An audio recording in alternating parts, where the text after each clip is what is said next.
नई बहू रानी की शादी होती है तो जहाँ उसे कमरा मिलता है उसके सामने वाला कमरा उसकी ननद का होता है और दोनों ही कमरे होते हैं छत में। ऐसे में क्या होता है, बहू और बेटी जब दोनों आ जाए एक ही छत में, देखिए जरा। बहू, बहू कहाँ मर गई? अरे बारिश हो रही है, छत से कपड़े उतार ला। माँ जी वो लेली दीदी कमरे में ही है, रुकिए उनको बोल देती हूँ, वही उतार लेंगी कपड़े। जब भी कोई काम बोलो तो ये टाल ही देती है। क्या है माँ जी, जब उनका कमरा भी छत में है तो छत के काम वो भी तो कर सकती है ना। सास क्या बोलती, बहू ननद को फोन कर देती है। क्या है भाभी, मैं तो सो रही हूँ, जब उठूंगी तो उतार दूंगी कपड़े। लेकिन लेली तब तक तो कपड़े भीग जाएंगे ना। हाँ तो क्या हुआ, फिर सूख भी तो जाएंगे। अरे कपड़े ही तो है, कोई रूई थोड़ी ना है जो गीले हो गए तो सूख नहीं पाएंगे। भाभी को भी ननद की बात ठीक लगती है, वो भी कुछ नहीं कहती और काम पर लग जाती है। लेकिन जब थोड़ी देर बाद ही बेटा भीगते हुए घर आता है। बहू देख, राजू भीग कर आया है, तौलिया तो दे उसे। बहू तौलिया लेने छत पर जाती है तो देखती है कि सारे तौलिया तो भीग गए। वो क्या करती, पहले तो सारे कपड़े उतार कर साइड में रखती है, फिर ननद की खैर लेने उसके कमरे में जाती है। लिली, तुझसे कहा था ना कि कपड़े उतार देना, पानी बरस रहा है, अब क्या करूं? तौलिया गीला हो गया है और तेरा भाई आया है भीग कर, माँ जी तौलिया मांग रही है। भाभी, अच्छा एक काम करो, माँ की साड़ी दे दो पोछने के लिए। माँ कुछ कहेगी तो मैं देख लूंगी। पक्का तू देख लेगी ना, जाऊँ ना मैं? अब बोल दिया ना भाभी, क्यों चिंता कर रही हो, बोल दिया तो बोल दिया, समझी। बहू पति को सास की साड़ी देती है। बेचारा गीला पति खुद को माँ की साड़ी से साफ कर रहा होता है कि सास चीख पड़ती है। क्या है बहू, तौलिया कहाँ है? मेरी साड़ी क्यों गीली कर दी? तभी बहू की नजर ननद पर पड़ती है। माँ वो क्या है ना, तौलिया मुझे चाहिए था तो मैंने तेरी साड़ी दे दी भाभी को। अब 24 घंटे को भाई बीवी के पल्लू से बंधा रहता है, अब इसी बहाने तेरे पल्लू की खुशबू तो आएगी इसे। फिर याद है कैसे तू भाई कभी गिला हो जाता था तो उसे अपने पल्लू से पोंछती थी, है ना माँ? हाँ माँ, तेरी साड़ी की महक आज भी वैसी है, कितना सुकून है माँ तेरे पल्लू में। सास खुश हो जाती है। बेटा, जो बात माँ के सेल्फिश लव वाले पल्लू में होती है ना, वो बीवी के प्रैक्टिकल लव वाले पल्लू में कहाँ। बहू को बहुत गुस्सा आता है, लेकिन जैसे ही वो कुछ कहने जाती है। भाभी वो छत पर आपकी साड़ी रखी है, जाकर अंदर कर लीजिए नहीं तो गीली हो जाएगी, रेशमी सी है ना। ननद और भाभी दोनों साथ साथ छत पर रहती तो दोनों के बीच बॉन्डिंग भी अच्छी बनी हुई थी। एक रोज भाभी सो रही थी कि उसकी नजर छत पर पड़ती है जहाँ उसे कोई परछाई खड़ी सी दिखती है। ये क्या है, कौन हो सकता है?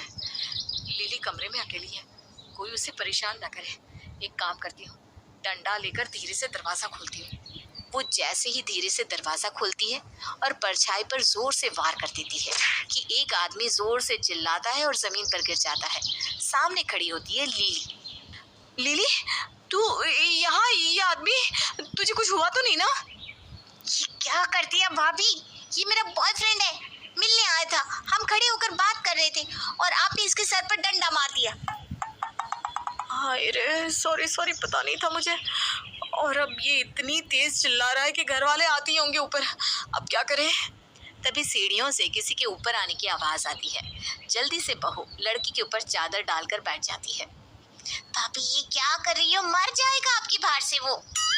देख, अभी मैं उठ गई और किसी ने इसे देख लिया तो भी जिंदा नहीं छोड़ेंगे, अब तू बस चुप रह। सास और पति ऊपर आते हैं। अरे ये किसके चिल्लाने की आवाज आई? किसी की तो नहीं, मैंने तो नहीं सुनी। लिली, तूने सुनी क्या? नहीं भैया, किसी की आवाज नहीं आई। अरे कैसे नहीं आई, मैंने खुद सुनी बेटा, तूने भी तो सुनी ना? हाँ माँ, मैंने भी सुना, कोई जोर से चिल्लाया। अरे वो तो मैं रियाज कर रही थी। वो क्या है ना, लिली ने कहा कि भाभी गाना सुना दो तो। तभी जिसके ऊपर रानी बैठी होती है उसे दर्द होता है। वो रानी के बाहर से परेशान हो रहा था, वो फिर जोर से चिल्लाता है। देखा बोले थे ना, हम बोले थे, देखो फिर से कोई चीखा। तू भी ना पागल हो गई है। ओ भाभी थोड़ी हल्की होइए, हाँ मरा जा रहा है कोई आपकी बार से। कौन? कौन मरा जा रहा है और क्या बोल रही है? अभी आवाज भी तो आई, क्या चल रहा है यहाँ पर? अरे मतलब कि आवाज हल्की करो, मैं नहीं तो मोहल्ले में कोई मर जाएगा। ऐसे बोल रही है लिली। ठीक है लिली, मैं अपना स्वर थोड़ा हल्का करती हूँ। किसी तरह माँ और भाई नीचे जाते हैं। रानी खड़ी होती है और लड़का इसकी तो बेचारे की हालत ही ना पूछिए। पहले भाभी का डंडा और फिर भाभी का सिंहासन बनकर उस पर बैठना, उसे तो चक्कर ही आ रहे थे।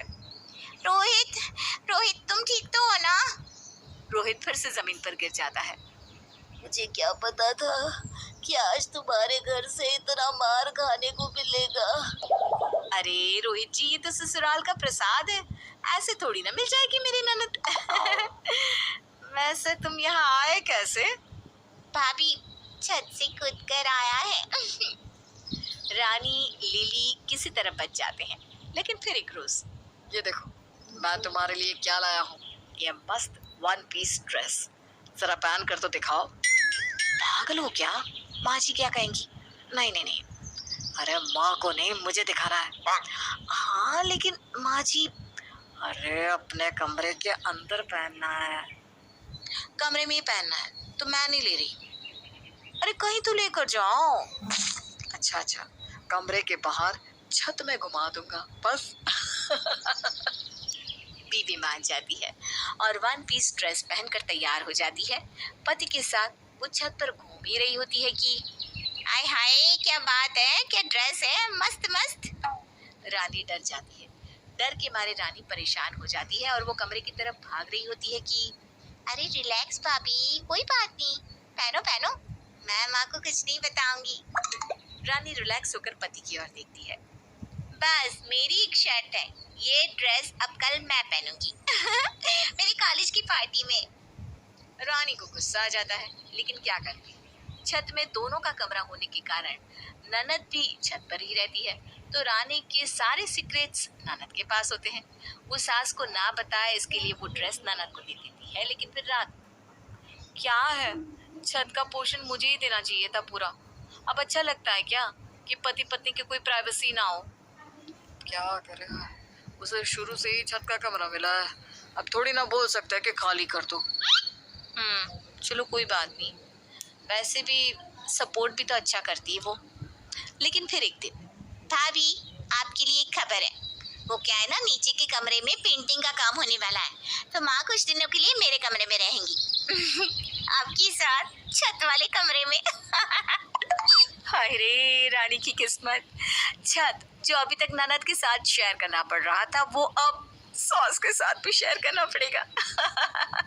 अगले दिन सास भी छत वाले कमरे में रहने आ जाती है। इतनी बड़ी छत है, लेकिन मजाल है कि बहू कोई अचार पापड़ लाकर सुखा ले, छत खाली पड़ी रहती है। तभी पड़ोसन भी छत पर आ जाती है। अरे काफी दिनों बाद छत पर, क्या बात है? हाँ वो क्या है ना, नीचे थोड़ा पुताई का काम चल रहा है, तो सोचा कितने मन से छत बनवाई थी, थोड़ा रह कर भी देख ले क्या। हाँ जरूरी भी है, वो तुम्हारे बहू और बेटी ने जो हाल कर रखा है ना, ठीक भी है, रहना भी तो चाहिए। रानी पड़ोसन की बात समझ नहीं पाती, लेकिन रानी लिली को देखती है और लिली रानी को। वो दोनों ही जानती है कि सास अगर छत पर रहेगी तो दोनों के राज नहीं रहेंगे और छत की बात सास तक पहुंच जाएगी। भाभी माँ का छत में रहना ठीक नहीं है, कुछ तो करना होगा माँ को नीचे भेजने के लिए। हाँ लिली, माँ जी के सामने तो ये पड़ोसने आज नहीं तो कल सारी पोल खोल देंगी। क्या किया जाए? लिली को आइडिया आता है। वो नीचे जाती है और फोन की घंटी बजाती है। माँ, ओ माँ, नीचे आइए, मामा का फोन है। पता है ना उन्हें मोबाइल पर बात करना पसंद नहीं। माँ नीचे आती है, फोन पर बात करती है, फिर ऊपर जाती है। थोड़ी ही देर में बहू, माँ जी वो लौकी की सब्जी में कितना पानी पड़ेगा, जरा सा आकर बता दीजिए ना। सास फिर से लौकी में पानी डालकर ऊपर आई होती है कि माँ नीचे आकर मेरी टाई बांध दे प्लीज। सास तंग आकर नीचे बैठ जाती है।